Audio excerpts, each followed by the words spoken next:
buat aku yang sekarang tinggalnya di Bogor ya gitu, terus kerja di Jakarta, pastinya sangat memudahkan banget sih gitu, ada transportasi yang bisa saling terintegrasi gitu ya. Setiap pagi hari orang datang ke Jakarta, sore hari mereka kembali ke kediamannya masing-masing. Maka konektivitas itu menjadi hal yang sangat penting karena apa? Ini menyangkut integrasi kebijakan. Ada kebijakan mengendalikan penggunaan kendaraan bermotor pribadi. Jadi memaksa orang betul-betul pindah.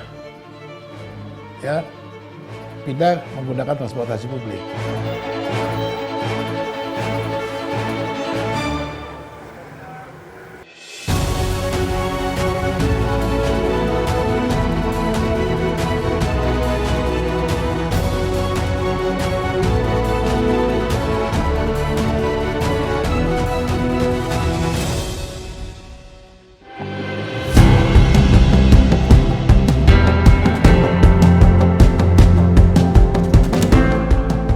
Sebagai kota metropolitan, Jakarta telah lama menjelma menjadi pusat kegiatan ekonomi dengan mobilitas penduduk yang tinggi.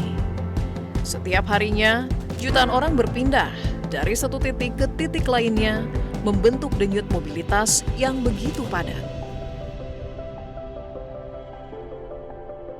Berdasarkan data Badan Pusat Statistik BPS tahun 2025, lebih dari 7 juta orang melakukan perjalanan komuter setiap hari. Sebagian besar berasal dari kawasan aglomerasi Jabodetabek. Besarnya pergerakan ini menuntut sistem transportasi publik yang mampu menjawab kebutuhan perjalanan secara lebih efisien dan saling terhubung.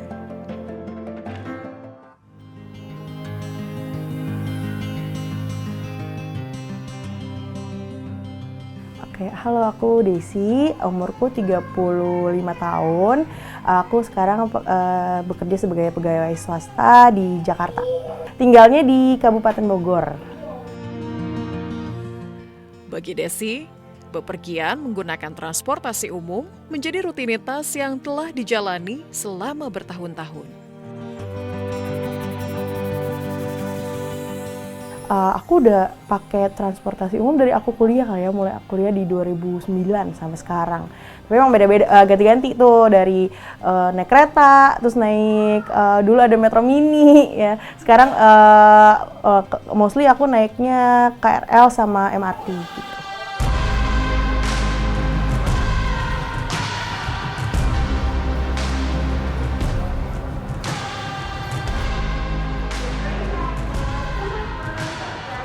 Buat aku yang sekarang tinggalnya di Bogor ya gitu, terus kerja di Jakarta, pastinya sangat memudahkan banget sih gitu, ada transportasi yang bisa saling terintegrasi gitu ya.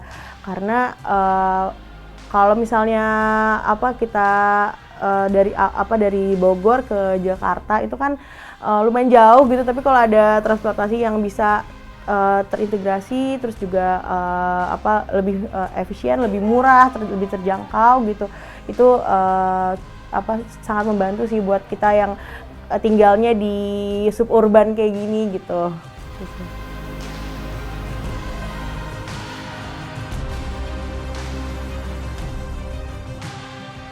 Perkenalkan, nama saya Kansaiko, umur saya 23 tahun, saya mahasiswa salah satu kampus swasta di daerah Jakarta. Saya tinggal di Romangun, Jakarta Timur. Saya biasanya sehari-hari menggunakan kendaraan pribadi, yaitu motor.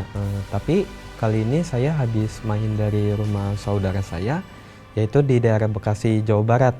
Saya mau pulang ke daerah Romangun di Jakarta Timur. Saya menggunakan transportasi umum, saya naik LRT Jabodebek dari stasiun Jatimulya.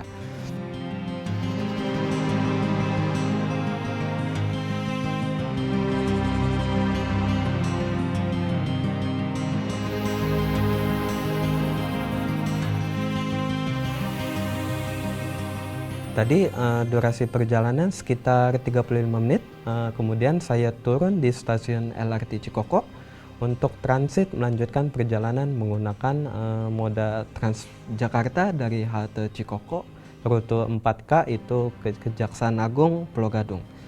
Perjalanan tersebut memakan waktu sekitar 30 menit untuk saya turun di halte Pemuda Romangun yang terdekat dari rumah saya.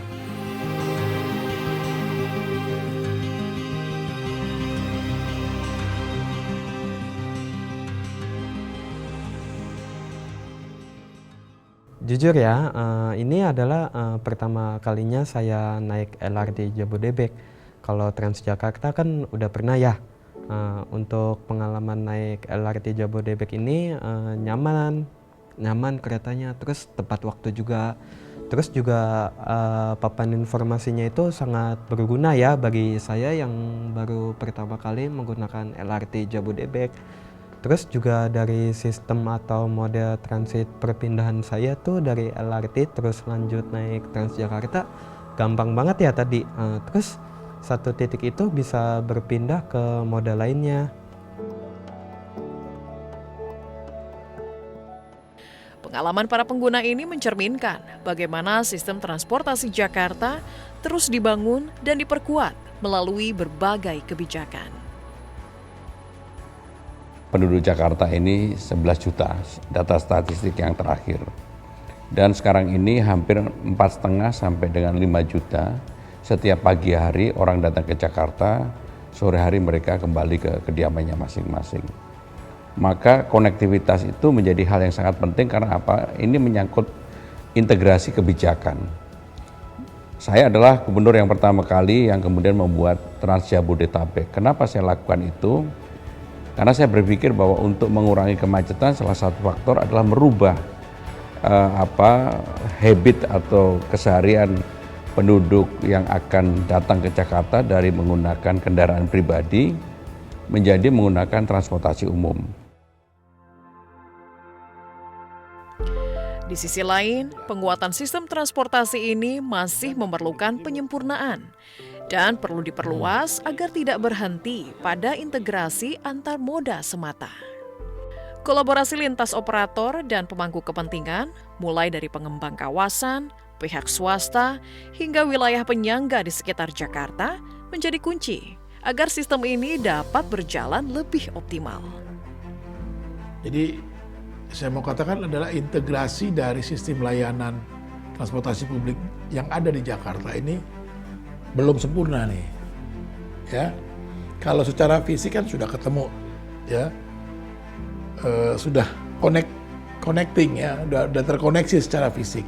Tetapi secara layanan ini yang belum.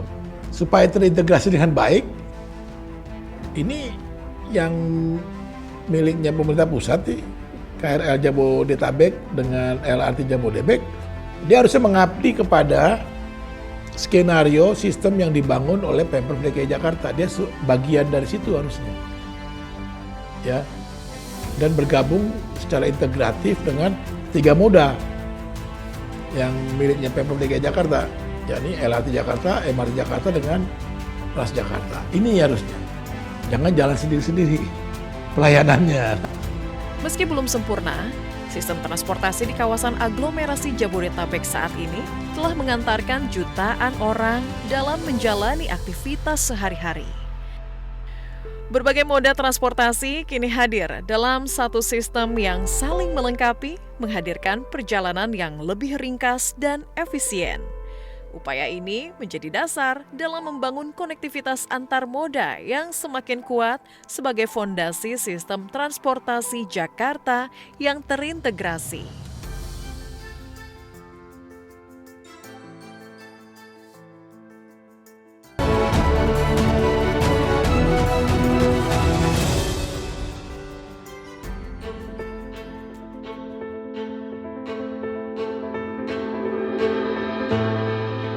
Jakarta, kota yang tak pernah berhenti bergerak, terus berbenah menghadapi tantangan mobilitas melalui penguatan sistem transportasi yang semakin terintegrasi.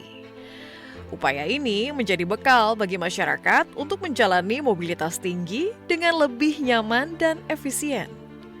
Sebagai bagian dari sistem yang saling terhubung, Transportasi berbasis jalan memegang peranan penting dalam menjangkau kebutuhan mobilitas masyarakat secara luas.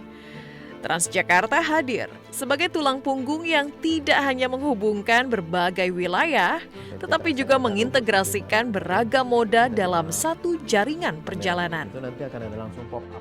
Tentu Transjakarta mengambil peran yang sangat strategis ya, dalam konteks ini, karena kita tahu angkutan berbasis jalan penugasannya oleh Pemprov diberikan kepada Transjakarta, dan salah satu competitive advantage dari angkutan berbasis jalan adalah flexibility, dan ini yang kami manfaatkan sehingga kami mengambil peran kunci sebagai the real integrator, jadi yang menghubungkan antar stasiun, menghubungkan ke pusat-pusat kegiatan, menghubungkan dari perumahan. Transjakarta punya keunggulan dari sisi flexibility, jadi kita mengambil posisi sebagai real integrator untuk bisa menghubungkan semua titik-titik tersebut, termasuk juga titik-titik dengan angkutan umum lainnya. Hingga 2025, Transjakarta mengoperasikan lebih dari 5.000 armada yang melayani ratusan rute perjalanan di wilayah Jabodetabek. Angka ini menegaskan peran Transjakarta dalam menopang pergerakan harian sekaligus menjadi pengikat antar moda di Jakarta. Di tahun lalu kita sudah mengoperasikan 6 rute Trans Jabodetabek tambahan, sehingga totalnya selama tahun 2025 menjadi 16 rute. Dan kalau kita lihat kontribusi dari 16 rute ini, selama setahun kemarin itu berkontribusi lebih dari hampir 22 juta perjalanan itu dilayani oleh Trans Jabodetabek. Kami mengoperasikan 283 armada di 16 rute tersebut. Dan ini tidak hanya berhenti di situ. Di tahun ini, meskipun ini baru berjalan 1 triwulan, kita sudah menambah 2 rute baru, yaitu Cikarang-Cawang ya, dengan rute B51, kemudian juga yang paling fenomenal kemarin pada saat mudik lebaran adalah rute SH2, Blok M, Bandara Soekarno-Hatta. Jangkauan luas Transjakarta menjadi fondasi yang kemudian terhubung dengan moda berbasis rel untuk menghadirkan perjalanan yang lebih cepat dan efisien. Di titik inilah, Mass Rapid Transit MRT Jakarta berperan sebagai koridor utama perkotaan, melengkapi layanan dan memperkuat sistem transportasi modern yang semakin menyatu. MRT Jakarta fase 1 saat ini melayani koridor utara-selatan, menghubungkan Lebak Bulus hingga Bundaran HI. Jalur sepanjang 15,7 km ini diresmikan pada 2019 dan memiliki 13 stasiun yang terdiri dari 7 stasiun layang dan 6 stasiun bawah tanah. Bicara terkait dengan integrasi itu sebetulnya bukan hanya fisik. Fisik memang butuh waktu, tapi ada beberapa dimensi. Integrasi fisik sudah kita lakukan oleh MRT dengan Transjakarta di semua stasiun. Setiap stasiun MRT pasti ada Transjakarta yang kita siapkan. Bahkan fase 2A di atas sungai 7 stasiun ya penambahannya ya, yang hanya ada di Gajah Mada dan Hayam Buruk.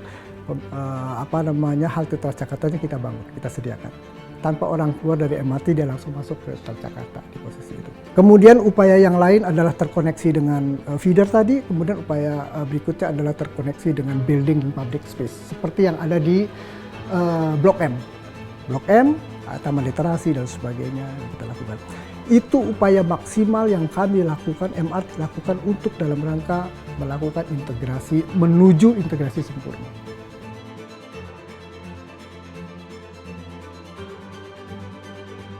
Selain MRT, moda transportasi rel lainnya juga turut memperkuat integrasi transportasi di kawasan Jakarta dan sekitarnya. LRT atau Light Rail Transit Jabodebek dihadirkan untuk melayani mobilitas perkotaan jarak menengah sekaligus mengurangi beban lalu lintas. Moda transportasi yang resmi beroperasi pada 28 Agustus 2023 ini melengkapi deretan moda transportasi massal yang dibangun oleh pemerintah di ibu kota. Saat ini, LRT Jabodebek telah beroperasi di sejumlah jalur strategis, mulai dari Dukuh Atas, Harjamukti, serta Jatimulya, dan terus dikembangkan untuk memperluas konektivitas antar moda dalam sistem transportasi terintegrasi. Keterpaduan ini terlihat nyata di berbagai simpul transit utama. Simpul-simpul strategis seperti Dukuh Atas, Cakra Selaras Wahana CSW, hingga Cawang menjadi titik temu berbagai moda dalam satu alur perjalanan yang lebih ringkas. Perpindahan antar moda kini dapat dilakukan tanpa hambatan berarti, memperpendek waktu tempuh, dan meningkatkan kenyamanan pengguna. Dari simpul-simpul tersebut, konektivitas kemudian diperkuat oleh komuter line yang menjadi penghubung kawasan penyangga dengan pusat kota. Dukuh Atas ini adalah salah satu kawasan yang sangat integrasi ya untuk kami, karena di sini kita bisa terintegrasi dengan busway, kita bisa terintegrasi dengan LRT Jabodebek, kemudian kita juga bisa berintegrasi dengan KA Bandara. Jadi ada beberapa moda angkutan lain di luar KRL komuter yang terintegrasi di Dukuh Atas. Kemudian untuk Manggarai juga sama. Manggarai kita bisa berkolaborasi juga dengan busway dan juga dengan KA Bandara. Sebentar lagi mungkin juga kita akan berkolaborasi dengan LRT-nya Jakpro, kan gitu ya. Sehingga mobilitas teman-teman yang ada di sekitaran Jakarta Timur, Rawamangun dan lain sebagainya sampai ke arah Jakarta Utara bisa terintegrasi di Manggarai. Nah ini tentunya harapan kita salah satu hub-hub ini, berbagai macam hub ini menjadi pionir untuk tempat-tempat lain, hub-hub lain kan gitu ya di Jabodetabek ini. Integrasi yang terbangun hari ini menjadi fondasi sistem transportasi Jakarta yang lebih terhubung dan efisien. Ke depan, pengembangan terus berlanjut melalui pembangunan MRT dan LRT Jakarta fase berikutnya sebagai bagian dari visi menghadirkan jaringan transportasi yang semakin luas dan menjangkau lebih banyak masyarakat.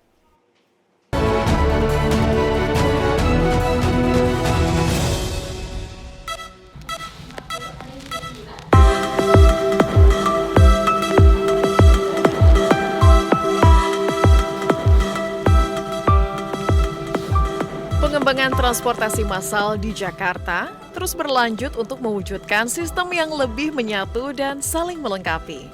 Salah satu pengembangan utama hadir melalui pembangunan Mass Rapid Transit atau MRT Jakarta fase 2. Proyek ini membentang sepanjang 11,8 km dari Bundaran HI hingga Ancol Barat, melanjutkan koridor utara selatan yang telah beroperasi sejak 2019.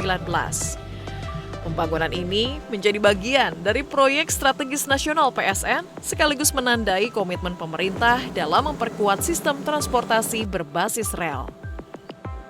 Progres secara keseluruhan fase 2A ini, yang kita namakan dengan fase 2A sampai kota, itu kurang lebih sekarang mendekati 60%. Ya, sudah 60%. Average setiap tahun kita ada progres antara 10 sampai 12%. Proyek MRT fase 2A yang tengah dikerjakan mencakup 7 stasiun bawah tanah, mulai dari Tamrin hingga kota. Sementara fase 2B yang akan menghubungkan Mangga 2 hingga Ancol masih dalam tahap perencanaan.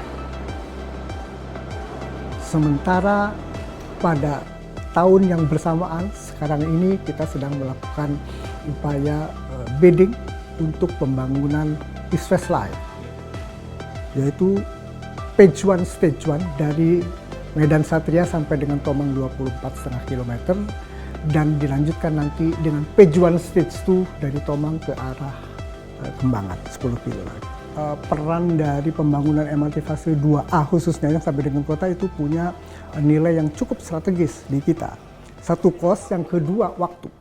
Ya udah pasti rugi. Tidak hanya MRT, penguatan jaringan juga dilakukan pada LRT Jakarta yang terus diperluas untuk menjangkau lebih banyak kawasan. Rute ini akan menambahkan 5 stasiun baru dan memperkuat koneksi dengan simpul transportasi utama di Jakarta. Jadi kita mengoperasikan kereta LRT, Light Rail Transit, dan dengan adanya perluasan 1B, maka rute layanan kita bertambah panjang sekitar 6,4 km. Sekarang kita mengoperasikan 5,8 km, sehingga nantinya apabila rute Manggarai telah beroperasi, secara keseluruhan kita akan melayani rute sepanjang 12,2 km. Seiring bertambahnya rute, jumlah pengguna LRT Jakarta yang pada fase 1A baru melayani Kelapa Gading Pengangsaan 2 Velodrome Rawamangun dengan jalur sepanjang 5,8 km ini diproyeksikan meningkat signifikan, terutama pada jalur yang terhubung langsung dengan pusat perpindahan moda seperti di titik Manggarai. Pada awal-awal tahun 2026 ini, kita mengalami peningkatan yang cukup baik karena kita mulai melayani penumpang sekitar 4.000-an per hari. Nah, tren perbaikan peningkatan jumlah penumpang ini kita harapkan akan terus kita lanjutkan pada rute Manggarai nanti. Apalagi pada rute tersebut termasuk rute yang dikategorikan ramai, sehingga kita bisa perkirakan bahwa akan ada lonjakan penumpang yang cukup banyak. Hasil-hasil kajian mengatakan, ada yang mengatakan hingga mencapai 80.000 per hari, sangat optimis. Ada yang mengatakan 40.000 per hari. Tetapi apapun itu, akan terjadi peningkatan jumlah penumpang yang sangat signifikan.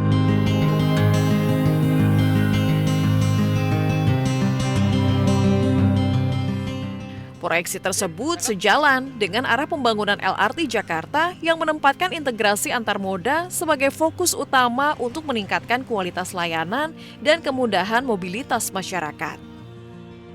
Sejak awal dalam grand desainnya untuk transportasi di Kota Jakarta atau master plan-nya, setiap moda dirancang tidak untuk keperluannya secara individu, tetapi dalam rangka untuk saling terintegrasi. Karena hanya dengan terintegrasilah, maka upaya untuk merubah perilaku masyarakat dari menggunakan transportasi pribadi menjadi berpindah ke transportasi publik itu akan terjadi dengan lebih efektif.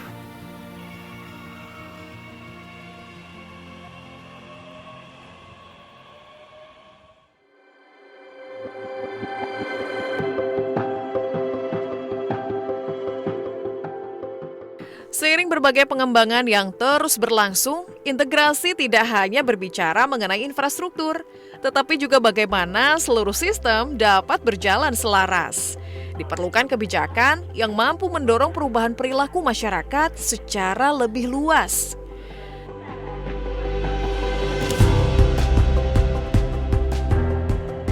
Ini harus dibarengi, bukan cuma menyediakan transportasi publik massal yang terintegrasi, nantinya juga ada kebijakan mengendalikan penggunaan kendaraan bermotor pribadi. Jadi memaksa orang betul-betul pindah, ya, pindah menggunakan transportasi publik, memaksa. Memaksanya apa? Kebijakannya tadi. Apa misalnya? Manajemen parkir di Jakarta itu diperbaiki. Lalu ada kebijakan membatasi ruang gerak kendaraan pribadi. Caranya apa? Bisa dengan ERP, Electronic Road Pricing.